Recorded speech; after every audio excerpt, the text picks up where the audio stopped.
Elizabeth Tower, also known as Big Ben, is the famous clock tower that's located in London, England. In this video, I want to show you inside of the tower. We'll look at the different levels, the 5 bells inside, and of course the mechanism that runs it all.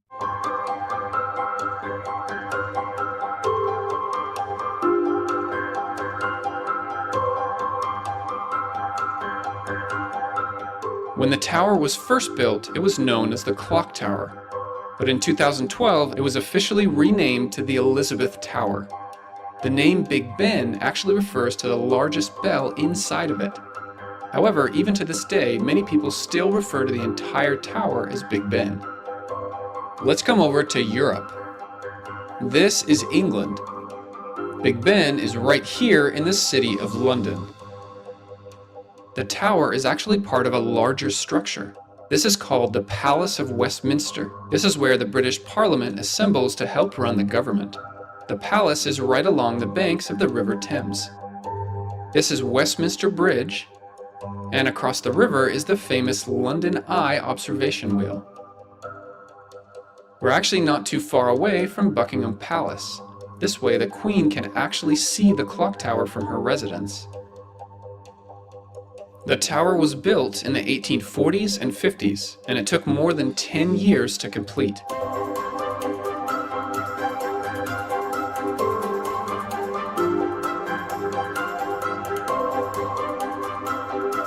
It was finally completed in 1859. However, there were some problems with the bells, and it wasn't until 1862 that the clock was fully functional and the bells could be heard throughout the surrounding area. The clock was built to be accurate within 2 seconds, which is difficult considering that these hands are more than 4 meters long and completely exposed to the outside weather. A tower clock like this had never been built before. It was the first of its kind. For over 150 years, Big Ben has been ticking almost non-stop. It has survived 2 world wars and has come to be very well known worldwide. When you see this clock tower, you immediately know that you are in London, England. Look at the tower from only one side and it's easy to forget that it actually has 4 clock faces, making it visible in any direction. The tower is 12 meters wide and 96 meters tall. At the time the tower was built, it was one of the largest clock towers in the world, but that has been surpassed many times over.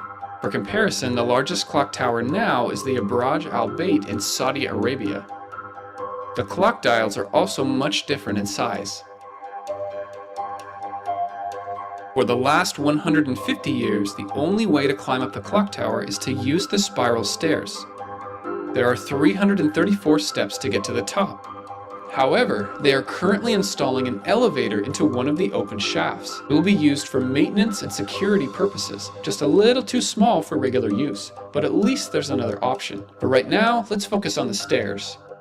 There is a door here towards the outside wall. This leads to an enclosed walkway that goes behind each of the 4 clock faces. There's not a lot of space in here. This is the size of a person, so you can get an idea for the scale. There are light bulbs that turn on at night to illuminate each clock face. They used to be lit by gas instead of electricity. Go up the stairs a little farther and you'll get to another door. This is the clock room. It holds the mechanism that runs the clock. We'll take a closer look at this later in the video. Go up the spiral stairs even more and you'll get to the belfry, which is the room with all of the bells. There are 5 of them. The large one in the center is officially named Big Ben. The 4 outside bells are called quarter bells. You'll notice that all of the bells are different sizes. When the hammer hits the side bell, it produces a music note. And the size of the bell determines what note the bell will play. Every 15 minutes, the quarter bells play part of what's known as the Westminster chimes.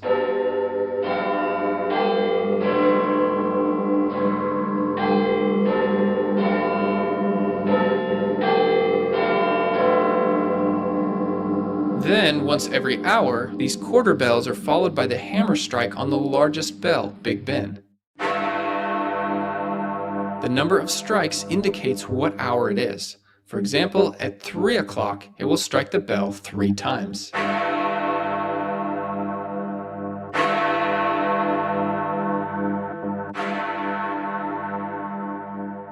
And of course, there's even more stairs here. You can go above the belfry and see the bells from above. The belfry, however, is not the highest place. You can take these spiral stairs all the way to the top. This is called the Ayrton Light. This light will be on when members of Parliament are meeting down below in the palace. Let's take a closer look at the mechanism down below in the clock room. This is known as the clock movement, which means the mechanical piece that makes the clock work. It runs off of gravity, and I'll show you what I mean by that in just a minute. This type of clock is sometimes called a turret clock. On a smaller scale, it's called a pendulum clock. You might find versions of these in an antique store or even in your own house. If it has a pendulum that swings back and forth, then it works very similar to this clock tower. On the mechanism, there are 3 sections called trains. When I say the word train, I'm referring to gear trains, or groups of gears that are linked together. So on the mechanism, we have the striking train, the going train, and the chiming train. These all have very specific responsibilities. The going train is in the center. This is responsible for turning the hands of each of the 4 dials. The chiming train is on the right. This is responsible for the ringing of the 4 quarter bells every 15 minutes. The striking train is on the left side. Every hour, this is responsible for ringing Big Ben, the large bell in the very center. Each of the 3 trains are driven by weight. There are 3 of them in the shaft directly below. Let's focus on the going train in the center. This is the one that turns the hands on the clock. The gears are only allowed to spin at a precise speed. This speed is controlled by the pendulum, the piece that slowly swings back and forth. It takes a full 2 seconds to swing across. Then you have what's called the escapement. There's 3 parts here. You've already seen the pendulum, then there's the 2 gravity arms, and the escape wheel. Let's focus in on just the escape wheel. With nothing to stop it, it will spin uncontrollably due to the weight down below. The 2 gravity arms will block the escape wheel from spinning, but if you push one of the arms, it frees the wheel to spin just a little before getting caught again on the other side. Now push the other arm, and the same thing happens on this side. If we switch back and forth, the wheel will spin at a controlled rate. This is where the pendulum comes into play. Each time it goes back and forth, it spins the escape wheel a precise amount. The escape wheel is what makes that familiar ticking sound of the clock.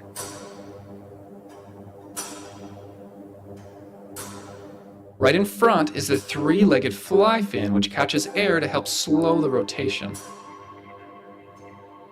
This rotation travels through the gears, up this rotating slanted shaft, and then these gears on top, which are called bevel gears. They split the motion into 4 separate directions, out to each dial to move the clock hands. So this is the going train, which is basically responsible for keeping the time. Now let's go to the chiming train. Every 15 minutes, the chiming train is set into motion. You'll notice there are several cables attached here. These control the hammers on the 4 quarter bells. The cables run all the way through the ceiling. There's a smaller room up above called the link room. These cables go up and connect directly to the hammers above the quarter bells. Watch what happens when you pull on one of these cables. It moves the levers, which pulls another cable, which then lifts the hammer up. When you release the cable, it strikes the bell. Each cable is attached to a lever down below, and these levers go right up next to the gear. And you'll notice that these gear teeth are arranged in an interesting pattern. Once the gear is spinning, these levers are pulled in just the right order and timing to create the Westminster chimes.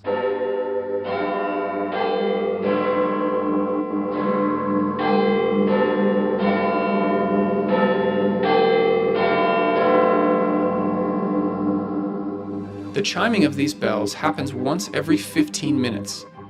There are 5 cables here, but only 4 quarter bells. This is because one of the bells actually has 2 hammers on it. This note needs to be played twice without a lot of time in between.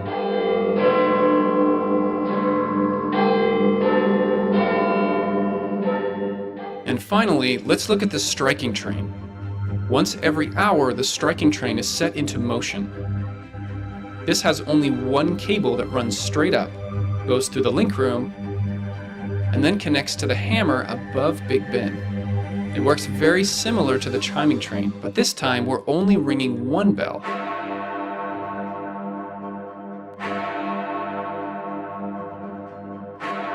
It must be timed precisely so that the first strike happens exactly on the hour. This bell initially cracked when it was first put into use in 1859. It is said that the hammer they used was too heavy. But instead of replacing the bell, they drilled holes in the top and bottom of the crack to stop it from spreading. Then they turned the bell 90 degrees and used a slightly smaller hammer. This same bell is still in use today. The small crack is what gives it the unique sound you hear.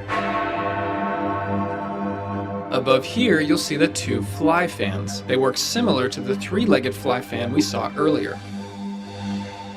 They act as air brakes to control how fast the ringing of the bells happen. Now, as the clock ticks, the center weight will get lower and lower. Then as the bells ring, the outer weights will get lower and lower. 3 times a week, the clock must be wound up. This was all initially done by hand, but nowadays we have an electric motor. This winds up the 2 outside weights, which are the heaviest. But the weight in the center, for the going train, this is still wound up by hand. Once the weights are wound up, the clock is once again run completely by gravity. There's no electricity needed to keep the clock hands moving. The clock movement is very reliable at keeping the time, but occasionally it will drift off. Changes in the temperature or weather can cause the pendulum on the clock to swing too fast or too slow.